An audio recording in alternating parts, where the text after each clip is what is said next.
বর্তমান আন্দোলন থেকে আমি সরকারকে শুধু মেসেজ দিতে চাই যে গত তেসরা মের মধ্যে সমাজী উদ্যানে যে সমাবেশ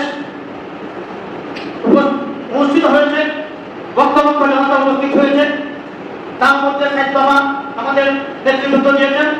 সেই 7 দফা যাতে বর্তমান সরকার বাস্তবায়ন করে তার জন্য অনুরোধ জানাচ্ছি।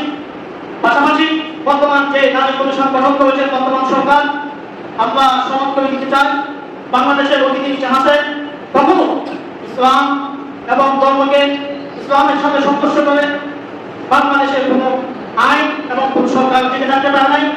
আপনি বুঝে নেবেন যে বর্তমান নারী কমিশনের মধ্যে যে আপনারা প্রস্তাবনা দিয়েছেন, সেই প্রস্তাবনার সাথে কুরআন এবং হাদিসের সাথে যে সংঘর্ষ রয়েছে, সেই সংঘর্ষ আপনি যদি বাস্তবায়ন করতে চান বাংলাদেশের মধ্যে আর একটি বিপ্লব হবে, যে বিপ্লব আপনি সমাধান দিতে পারবেন না।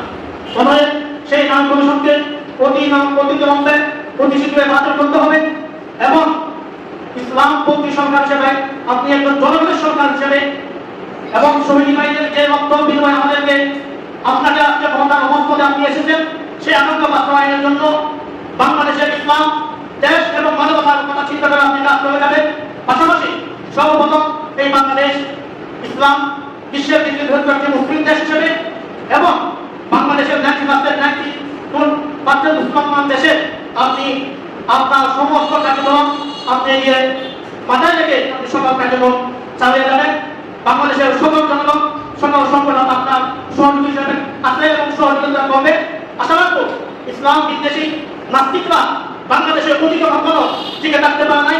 আগামীতেও বাংলাদেশের কোনো নাস্তিকের জায়গা হবে না, বাংলাদেশের কোনো বৌদ্ধের জায়গা হবে না, বাংলাদেশের কোনো ইসলাম বিদ্বেষী জায়গা হবে না। এটা শাহ জালালের বাংলাদেশ, শাহ মাহমুদের বাংলাদেশ, শাহ আহমদ শরীফ বাংলাদেশ, জুনাইদ বাংলাদেশের বাংলাদেশ, হযরত সৈয়দ মোহাম্মদ ফজলুল করিম শাহ রহমাতুল্লাহের বাংলাদেশ, উলমায়ে কেরামের বাংলাদেশ, তৌহিদি জনতার বাংলাদেশ। অতএব এই বাংলাদেশের সাথে ইসলামকে বাইরে করে ইসলাম বিদ্বেষী কথা আপনি করবেন না। আজকের এই হেফাজত ইসলামের শহীদ ভাইদের মাধ্যমে কামনা করে আজকের এই হুজুর থেকে চট্টগ্রাম হুজুর থেকে আজকের এই হুজুর পরিষদে আপনার কাছে আমরা হেফাজত ইসলামের যে দাবি দিয়েছে সেই দাবিগুলো বাস্তবায়ন করার জন্য আমরা উদাত্ত আহ্বান দিচ্ছি। এরপরে আমি আমার সংক্ষিপ্ত বক্তব্য শেষ করলাম। নাসরুল মিনার কথা করে